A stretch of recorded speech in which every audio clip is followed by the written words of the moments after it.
Well, I'm glad that you're able to be here in this first session of Master Life, and we'll start talking about what it means to be a disciple of Jesus Christ. A disciple is one who makes Christ the Lord of his life in everything. And I want to draw an illustration that will help you to remember that, and you might get a piece of paper and draw that with me, so you will have this, because what we're going to be doing in Master Life from now on is going to relate in some way to what we're talking about today in becoming a disciple. First of all, in Luke 9:23, Christ says, "If any man will come after me, let him deny himself, take up his cross daily, and follow me." So those are the three commitments that we have to have if we're going to follow him. We deny ourselves, we take up our cross daily, and we follow him. Let me talk about that for just a moment. I'm going to draw a circle in the center and do the same on your paper, if you will. And this circle is going to represent you. The idea when Jesus says to deny yourself, it doesn't mean that you become a big zero. But this circle does indicate that you need to clear everything out of your life and give him the first priority. That's why he says you must deny yourself and take up your cross and follow him. In fact, he says in Luke 14:26 that if any man come after me and hate not his father and mother and wife and children and brothers and sisters, and yea, his own life also, he cannot be my disciple. So what he really means is that Christ must be the first priority. So we empty out our lives in this circle so that Christ can be number one. So we'll just write Christ in the circle.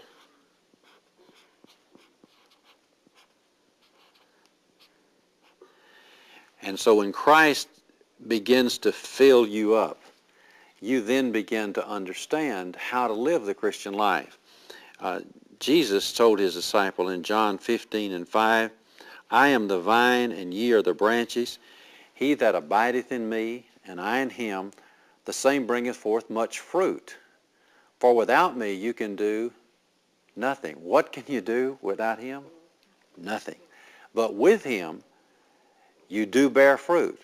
And so, by putting Christ at the center and making him the number one priority of our lives, then we become disciples of his.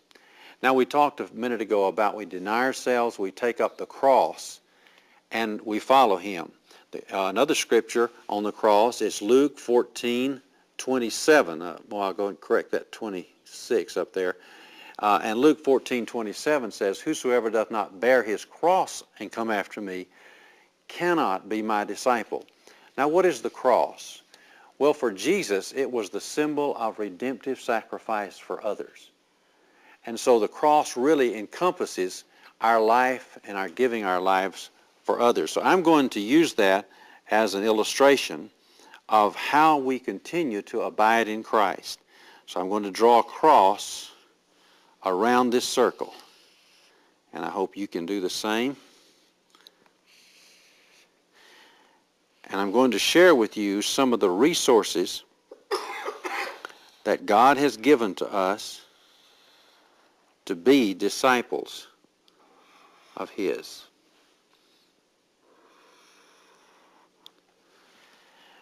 Now, in order for us to abide in Christ, one of the resources that he's given us is the discipline of living in the Word.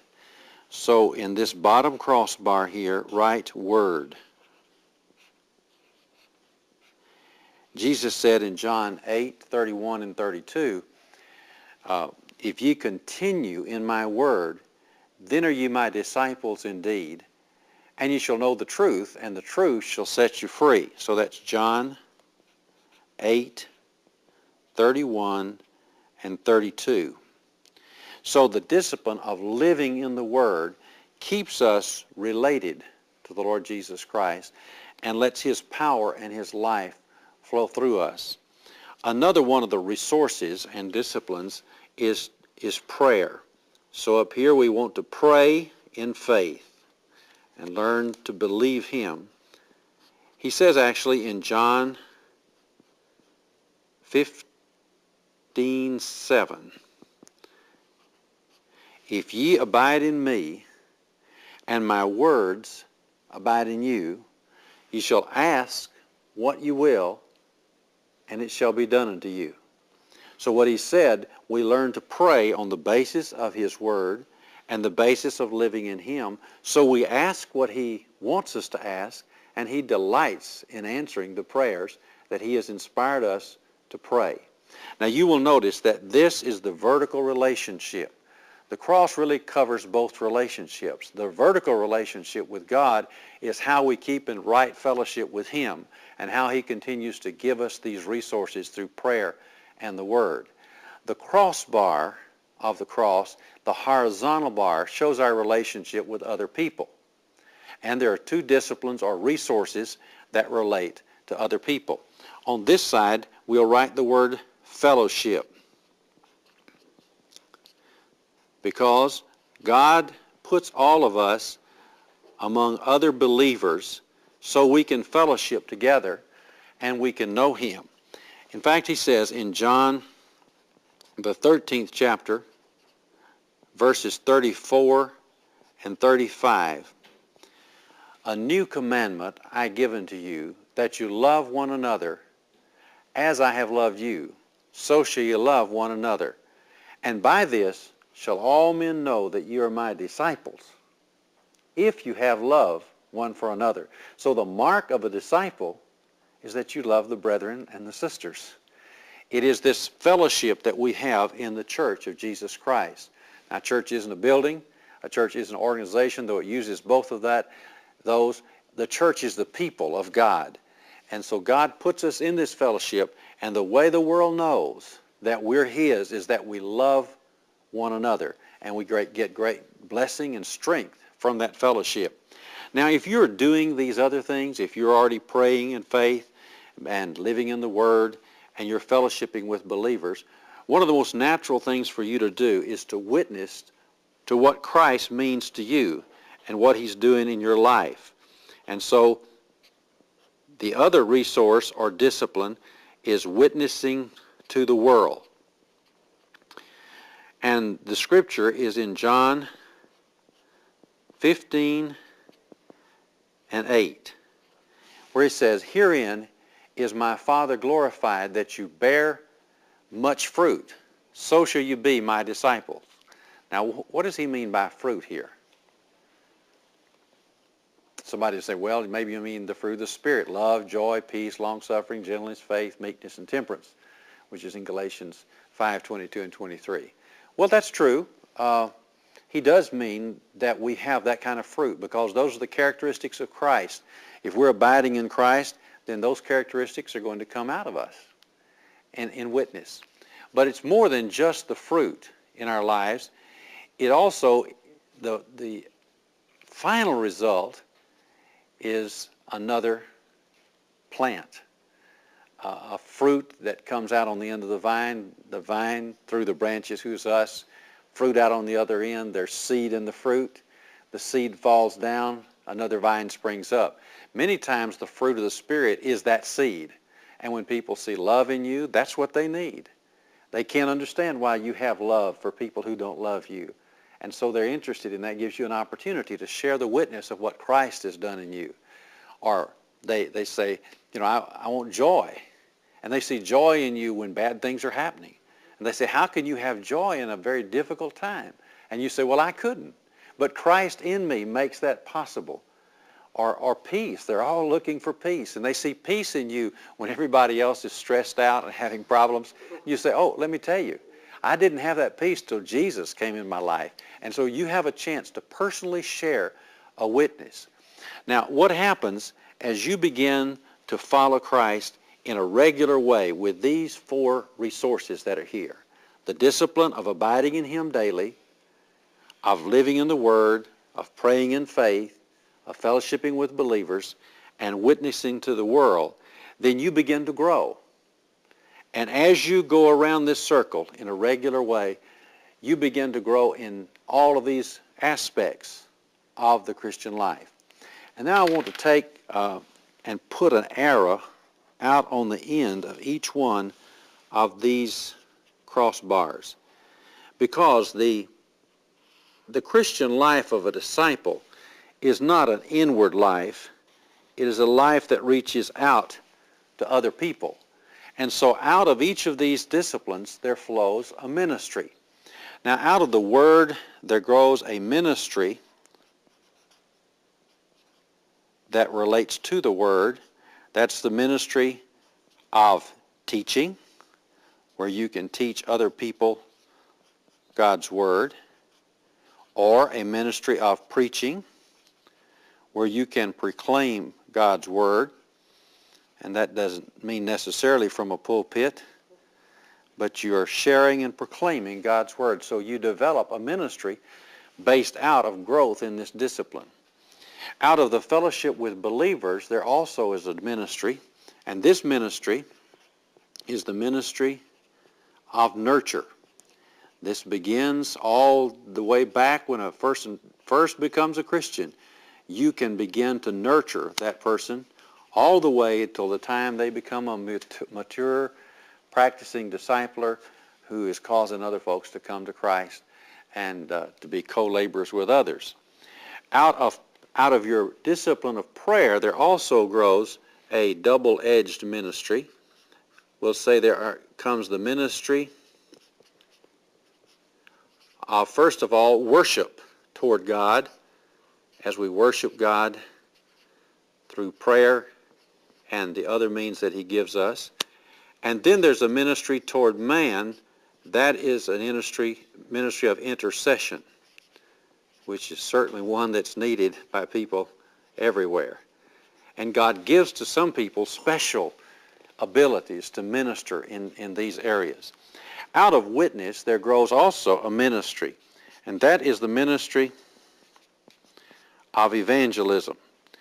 Now, the word witness, of course, is talking about a personal witness, but evangelism is not only personal witness, it is all kinds of witness, whether that's a mass evangelism or tract evangelism.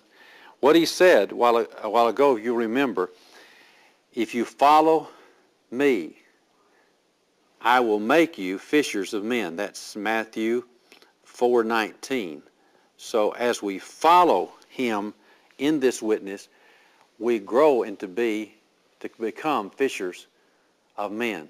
Now there's one other ministry that comes out of this, and that's a ministry that relates to both sides of the cross, to those who are not Christians yet and those who are Christians, and that is a ministry of service. The Bible says, be good to all men, especially those of the household of faith, over in the book of Galatians. But the truth is, we have to be serving everyone. John 15:13 says, greater love hath no man than this, that a man lay down his life for his friends. So there you have it. That's the disciples' cross. Now, let me ask you some questions about this. Are there some of these disciplines that you are stronger in than others? All right. On the other hand, are there some which you're weaker in than others? All right. What you're wanting to do then as a disciple is become a well-developed disciple so that you're strong in all of these. As you grow, though, you begin to realize that God does gift you particularly and give you spiritual gifts in certain ministries that are stronger than others. We all do some of these ministries, but then different ones of us have special gifts to do special ministries. Maybe I can tell you a way to remember this easily with a 1, 2, 3, 4, 5, 6. One Lord. That's the circle in the center where we make Christ the Lord of our lives. There are 2 relationships where we love God with all our heart, mind, soul, and strength. And the other relationship, we love our neighbor as ourselves. There are 3 commitments that Christ asks of a disciple. And they're over on the other side of the board. Deny ourselves, take up our crosses, and follow him. There are 4 resources he gives us so that we can do that. And those 4 resources are the disciplines that are around the cross. The discipline of living in the Word, praying in faith, fellowshipping with believers, and witnessing to the world. Then there are 5 ministries. And those are the ministries that we just talked about. And then there are 6 total disciplines that keep us in relationship to Christ and keep us growing. And those 6 disciplines we've already talked about, that of abiding in Christ, spending time with him, living in the Word, praying in faith, fellowshipping with believers, witnessing to the world, and then ministering to others, takes in all 5 of those ministries. And this can follow you the rest of your life. You can go as deep in the Word as you want to go for the rest of your life. You can go and get a doctor's degree in the Word, or even in parts of the Word. You can have a ministry that spreads of all kinds, whether it's a local ministry or whether it's a worldwide ministry. The same is true of all these ministries. And really a ministry of missions is taking this same thing and putting it in another people group so that they understand and they can know Christ the same way. So you can measure your life by this cross and say, yes, I am a disciple, or here's some areas I need to work on so I can be a better disciple of his, and I can really be a disciple indeed. Why don't we have a word of prayer? Father, we're so thankful that you showed us clearly how we can follow you. I pray you'll help us deny ourselves and put you on the throne in our lives. And we pray that the cross will be at the center of our lives. And because of that, many people will come to know you because we're willing to lay down our lives for you and for them. And we ask that you'll help us as we try to be better disciples, that you'll teach us day by day, week by week, grow us into what you intended us to be when you saved us. And we ask it in the name of the Lord Jesus Christ. Amen.